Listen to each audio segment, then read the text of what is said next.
Dans la vidéo précédente, nous avons listé les différentes étapes de cycle de vie d'une application. Dans cette vidéo, nous allons maintenant détailler chaque étape une par une.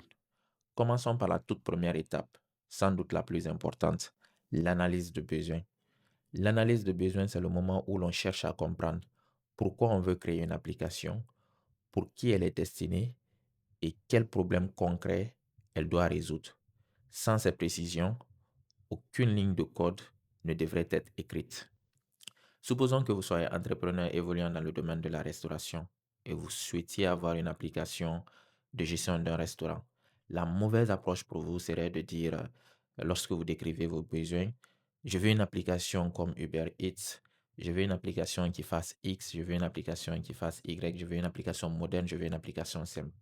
Le problème avec ce type de phrase, c'est qu'en réalité, elles ne décrivent pas un besoin, mais plutôt une impression et une référence très vague.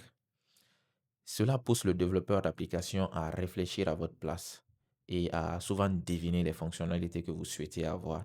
Et dans le domaine d'application, deviner à la place du client, c'est très dangereux. Lorsque développeur d'application et client ne se comprennent pas, on se retrouve dans une situation où le client pense que la fonctionnalité devrait être évidente et le développeur d'application se dit, Non, en réalité, ça n'avait pas été défini dans le scope de départ. Lorsque le besoin n'est pas clairement défini, on se dirige toujours vers des changements tardifs et des ajustements coûteux, et souvent à des stades du projet bien avancés, ce qui complique encore tout.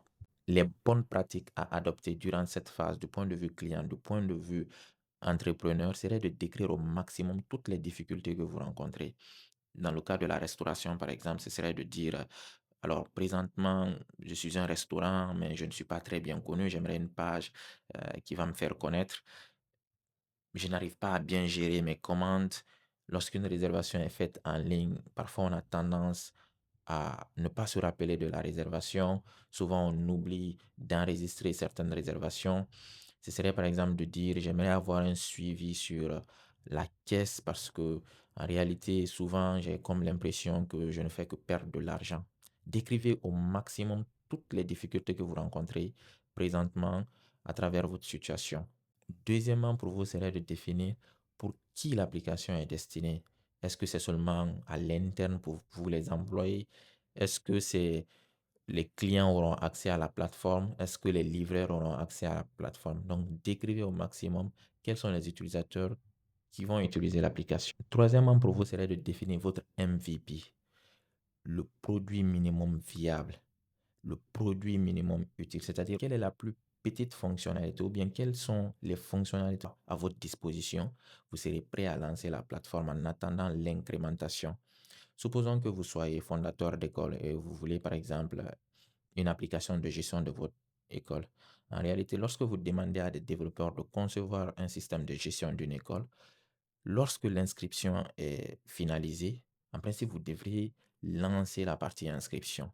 On n'a pas forcément besoin d'attendre la gestion des notes pour commencer à utiliser l'inscription. On peut déjà commencer à inscrire les élèves en attendant que la gestion des notes ne soit finalisée. Quatrièmement, c'est d'être disponible pour répondre à des questions.